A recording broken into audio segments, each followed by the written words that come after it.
Welcome to episode 2 of the Steve and the Hood presents Boston Sports Podcast. I'm your host, Steve Thompson. My co-host is Chris the Hood Blackie.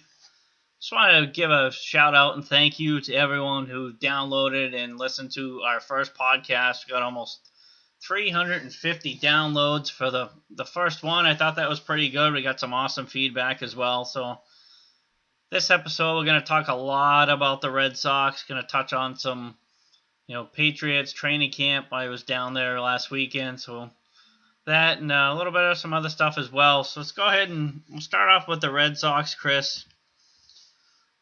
Last night's probably one of the best wins of the year. 12-10, very exciting game. You thought they were going to have it won, and then, stuff happened in the ninth, and then you thought they were done, and such an incredible game. And what did you think of that game last night? Oh, back and forth right from the start. You're thinking when Sale's on the mound, you got a good shot to begin with. But what can you say about it exactly? I mean, other than it's probably the best win of their season with the way things have been going with them of late. A few stats to touch on when Nunez in that game in particular. He was 3 for 5 with 2 doubles, 4 ribbies. Wow. And since he's gotten into Boston in 5 games, 4 doubles, 2 homers, 9 RBIs with a 500 batting average, 552 on base, and a 955 slugging. Oof. That's just off the charts for someone that's came from 5 games. Clearly, he's been energized by, the pennant race compared to where it was in San Francisco. It's just a underrated pickup at this point. Yeah, he's going to cool down, but given the position with Pedroia at the moment, you couldn't ask for a better guy right now.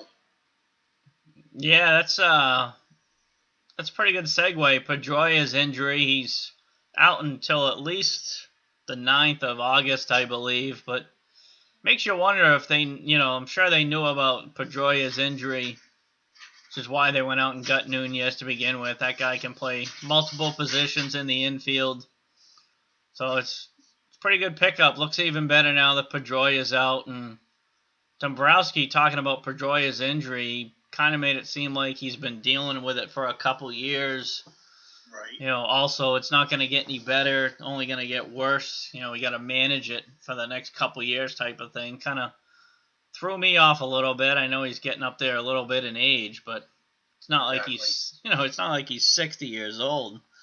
No, so. But I mean, he's a little bit up there in age as far as your athletes go, especially in baseball. It's just a grind. During the trade deadline, we were looking for a bat, in particular, and some bullpen help. We got an Addison Reed, who I think is going to be a good setup man, despite the home run yesterday. And what can you say about Devers coming in as a rookie? You want to hear some scary stats about Devers? Yeah, fire away. Batting average, 429. On base percentage, 500. Slugging, 714. OPS, 1,214. Wow. It's pretty impressive for a 20-year-old kid. I mean, I just love his approach at the plate. He's very patient. He's not afraid to take close pitches. He's okay with taking the walk, which, some guys on the team could definitely learn from. But pretty impressive for such a young kid.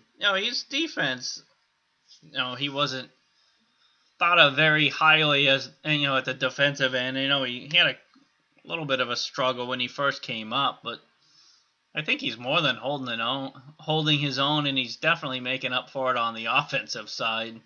Couple home runs already, some big hits. So can't really ask more from the kid. And Addison Reed, what a way to start your Boston debut. First guy gives up the home run over the bullpen. I'm like, oh, great. No kidding. Crazy, huh? But, yeah, he settled down. Right now we go to Verlander, who was put on revocable waivers today. To me, it's just too much money. He's owed $56 million for the next 2 seasons. That's $28 million per year. That's a lot of change. Yeah, I guess, I would at least inquire about the situation. I'm sure Dombrowski probably did leading up to the deadline, but, he is owed a ton of money. Would they be willing to eat some of that contract? What do they want given up? If it's one of our top prospects, they can forget about it. But who knows? I mean, how is Price? Is he coming back? I know he threw 60 feet yesterday. Is he going to come back this year, or are they just kind of milking it along until they finally say, September, oh, he's done for the year? Yeah, it's hard to say. I think he'll be back, personally. Yeah, me too. But we'll see how it goes with him. Oh yeah, the whole Eckersley situation. I just want to get him, David Price a T-shirt that says "Shut up and pitch." No kidding. No kidding. It says 2-4 on the back. It says "Shut up and pitch." It's just irritated.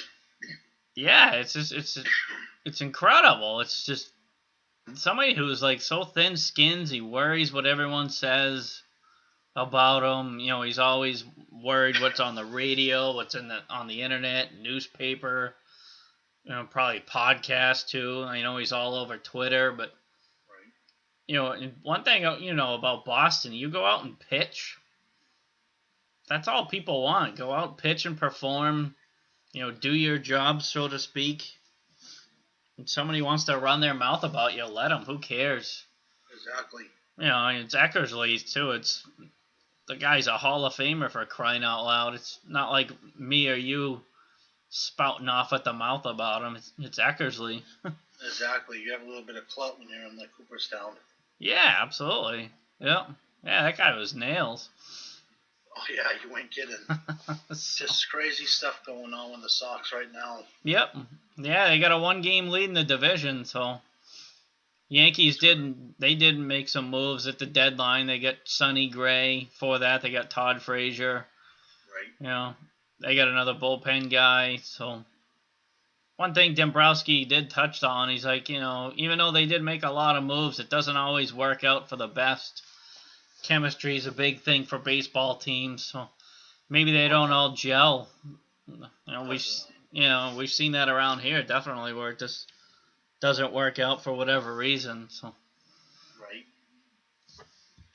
We'll just see how it goes with them. Yep, that's all you can do. Right. So you want to move along to football? Yeah, let's jump into Patriots camp. Disclaimer right off the bat, it's training camp. People always throw out these numbers, like Garoppolo's 10 for 12 or Brady 11 for 12, whatever. I mean, you're stealing my thunder a little bit here, Steve. Yeah, no, I know. I just try not to read too much into it, especially with Brady. Garoppolo, he struggled some. Let's see. I'm gonna wait till see what he does in preseason before I make any decisions on the guy. I know you don't like to talk stats in preseason, but here goes. He looked pretty good today, 10 for 13 on 11 drills. Very accurate, crisp passing. He looked real well.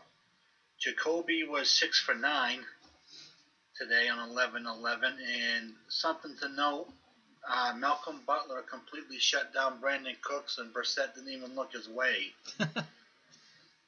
Brady, 11 on 11, was 13 of 22 with a pick in the end zone that was going towards Edelman, picked up by Jonathan Jones, who has pretty much cemented himself as the slot corner at the moment. Good. I like that kid. And another thing of note, Edelman and Gilmore once again had a heated battle in camp. No fighting, but it was said to be pretty intense. No, that's awesome. It's an interesting dynamic with, a pretty stout defense going against a pretty stout offense. It's only going to make both sides of the ball better for the season. Well, that's just it. I mean, everyone's talking about the Patriots offense, but like I've been talking for a while, look out for the defense. Right. And touch on the defense a little bit. Ninkovich was in camp today working with the front seven. In particular, he was working with Dietrich Wise, and I believe his name is Langley. I can't really pronounce his name. A rookie, anyways. So far, they're saying that Wise and that Langley guy have had a pretty good camp as of late. He's done a lot of work with the first team defense-wise, so as a rookie, that's impressive on that team. Yeah, he touched it on too a little bit with Ninkovich retiring. It was a little bit of a shock for me. I don't know about you. It's kind of, you weren't really expecting it. Just kind of happened. Right. I mean, I'm sure like after the Super Bowl, he was probably talking to Bill and company. Hey, I'm thinking about hanging him up. So kind of makes sense why they drafted some of the guys they did. Right. I mean, I would assume that was a situation. I mean, we had a variety of different injuries today. To touch on a few, Slater got dinged up. He walked up the field, but he didn't return. Hogan had a shaken up knee. They iced him up. He didn't return to practice. He just ran the stationary bike. Edelman had a foot injury of some sort, but he quickly returned to practice. Harmon returned, but he was on a separate field with Gillisley and Amendola. And of note for special teams, we have Cyrus Jones, who evidently has learned to start holding on to the football. He's looked, I guess, pretty decent catching punts, and Allen's looked pretty good punting. Mm-hmm. So, like you said, it's preseason, but so far so good in that regard. Oh, yeah, definitely. I mean, Cyrus, I think he dropped a punt in the first practice, and he hasn't, like you said, he hasn't dropped one since. So, I mean, when you were down there, what in particular did you see? Did anything stand out for you, player-wise? Good, bad? Brandon Cooks is fast. Yeah. My God. Right. I mean, you see highlights or whatever on Twitter and stuff, and they don't do justice. No, it's definitely, it doesn't put anything into perspective until you see the guy up front and center. It's like Gilmore had a hard time staying with him most of the time when I was there. Wow. You know, but aside from that, everyone looked fairly decent. Did anyone stick out to you that looked not so in tune? Garoppolo was kind of struggling. He threw a couple into the dirt, but yeah. How did the line look on the defense and offensive side? Were you impressed with what you saw? Yeah, especially defensively. The guys are pretty quick. They get off the ball well. It's tough to block them. Right. Well, like I said earlier in the podcast, and I've been saying for a while, you know, I like the defensive side of the ball more. It's not as glamorous, but a lot of your victories are won on that side. So right now, if the defense is doing work with the offense and dominating in camp, that's good enough for me as of now. Yeah, I guess Coney Ely, you know, he's had a couple of minor issues. He says it's a learning curve. Like one practice he missed. Another one, like he wasn't there the whole time. Now, like I said, he just said it was kind of a learning curve for coming to the Patriot system, learning the Patriot way, things like that. But it's kind of the problems he had in Carolina was he didn't really take coaching well. So, well, we'll see what happens with him. I mean, I had high expectations with him, but look what happened when Jamie Collins, when he tried to go rogue. He's no longer here. He's in Cleveland, so let's hope that's not a repeat. Yeah, no, I think Coney will fall in line, so to speak. Oh, I'm sure. You know, Flowers will rein him in if he needs to. Like, that's a guy I see having a big year too. Is Trey Flowers? Yeah, he's emerged somewhat as a leader on the on that line at the moment. Yeah. He was impressive last year. He was awesome in the Super Bowl. You know, he had a huge sack towards the end of that game. And yeah, I mean, I like him.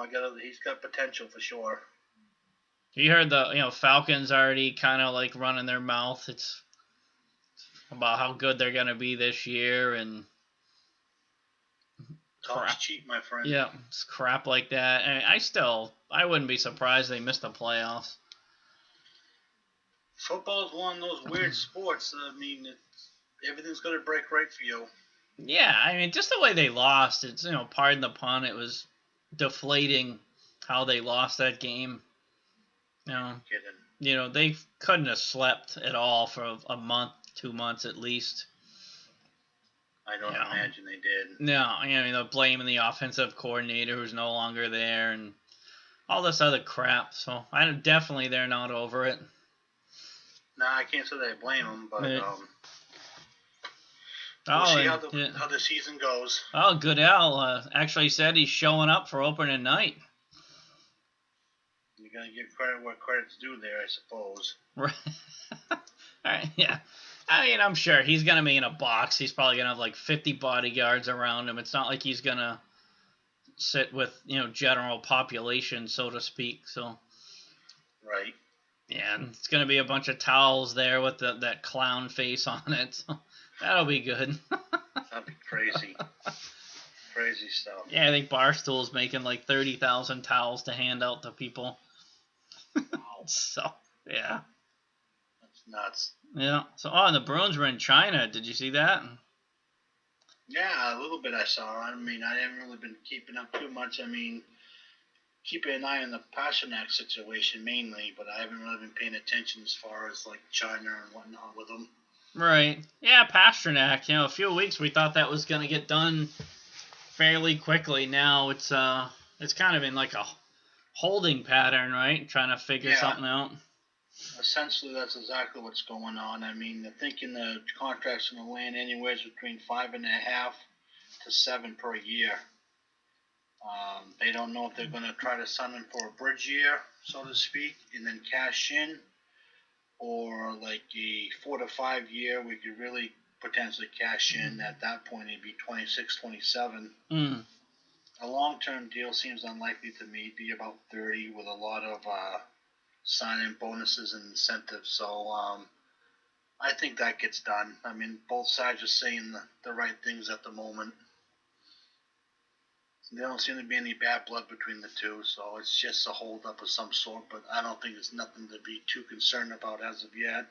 Yeah, I wonder if Pastrnak wants like a shorter-term deal, so he wouldn't surprise me. I mean, then again, you'd be talking like the bridge year, like, okay, we'll just sign a year or two and we'll just work along the way, see how things go. Yeah, or, like a 2 or 3 year deal maybe. Right. Something that way you can get a huge deal. I'm sure Sweeney's still manipulating the salary cap, if you will. I mean, if they're figuring 5.5 to 7, why not just call it 6? Yeah, 6.5. I think 6 is a good number for him, considering what some other guys in the league have gotten. Exactly. 6 is good for him, absolutely.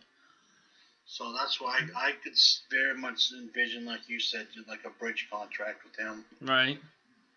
It wouldn't surprise me the least bit if that happens. Yeah, and the Celtics, they're pretty quiet right now. Summer league's over. This kind of getting ready to ramp up for the season in a month and a half or so. Right, I mean, they made a few moves. I mean, they got Larkin, so they got 16 people as of now on, paid on the roster, so... Yeah, 16. Yep. Yeah, that's interesting. I like it. They got competition, if you will. Right. Make guys come in and work for it. I like it. The obvious people are going to be there. Thomas, Hayward, obviously, after that big deal. Marcus Smart will still be here.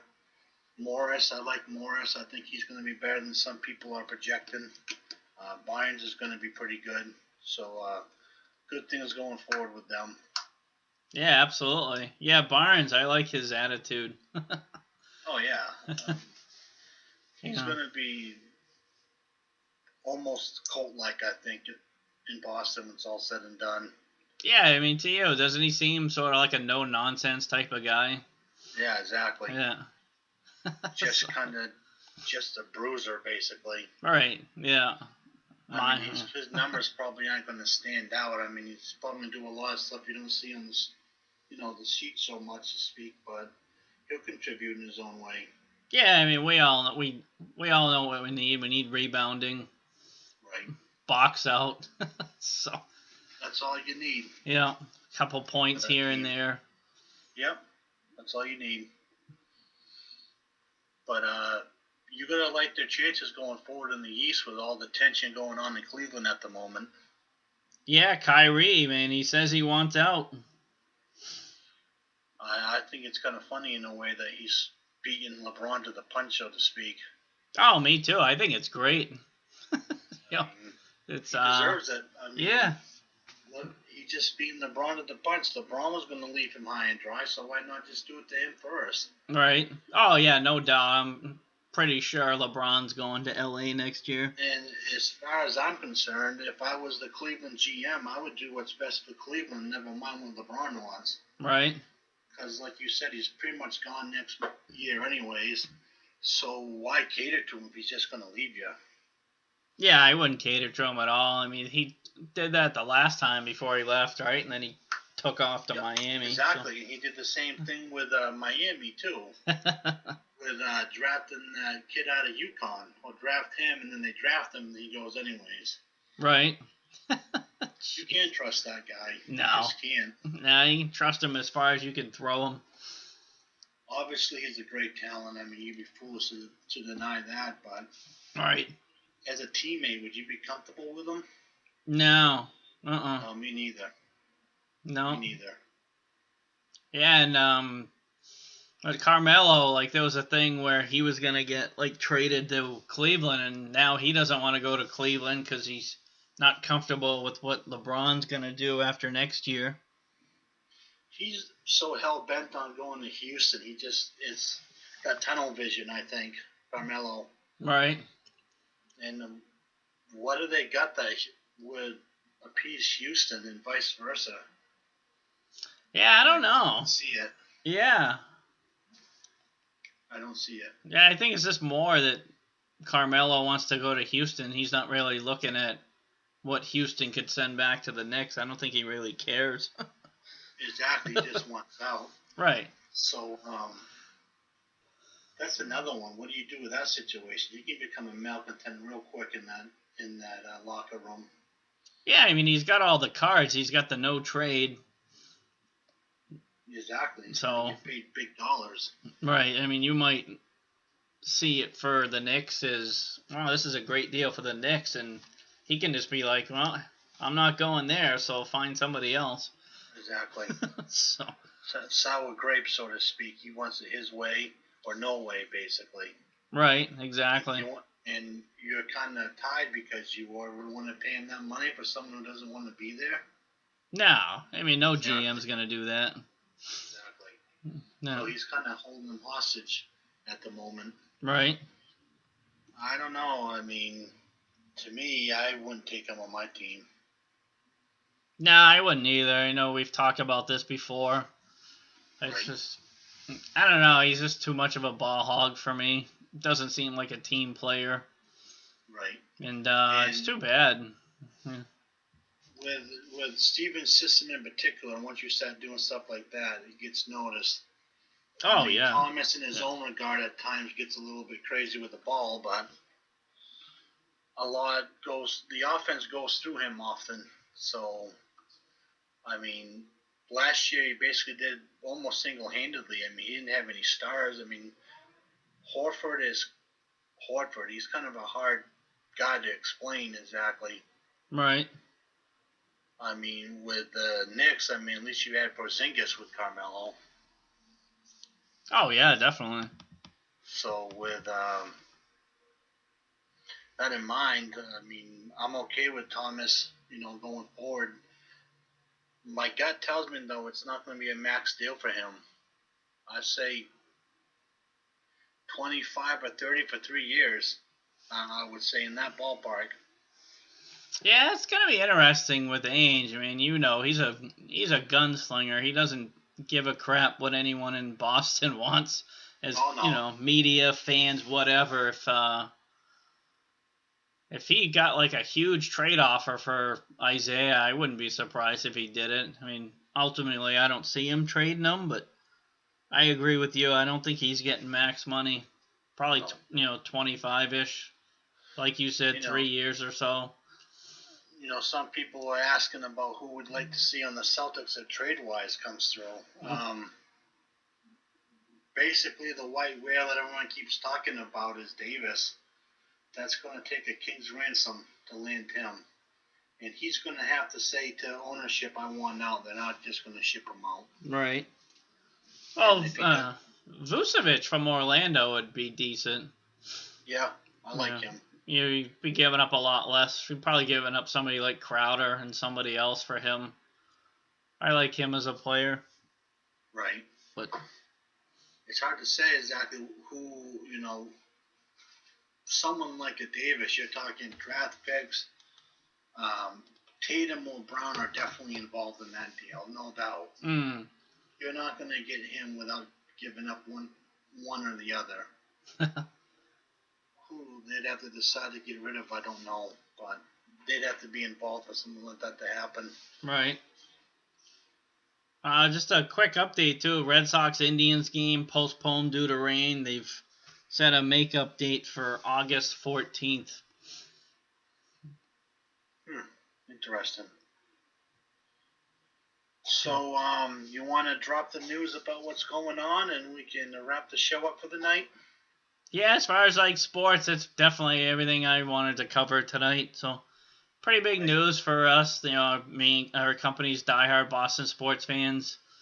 We have a small merchandise line that we just started, and we worked out a deal to sell our merchandise at Postal Center USA in Lee, New Hampshire, coming soon. So hopefully in a few days we'll put some pictures and stuff up. So we're gonna set up a section in the store, and you'll be able to get merchandise without having to go to the website. So just be able to pick it up. So pretty cool news for us.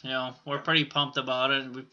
We've been talking about it for a few days, pretty much nonstop. So yeah, it's been a lot of back and forth on the situation for sure. Yeah, it's a big step for us. So oh yeah, pretty cool news. So you guys, as far as a podcast is concerned, you can get it on iTunes, Google Play Music, Stitcher, and now, as of today, TuneIn Radio. So download it, subscribe, share. We appreciate it.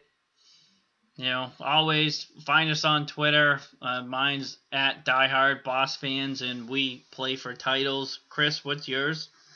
Chris the Hood 420. Awesome. Yeah, we also have a Facebook page. Just search for Die Boston Sports Fans. Thanks again, as always, for jumping on, listening to us. We appreciate it. Have a good night, everybody. See ya.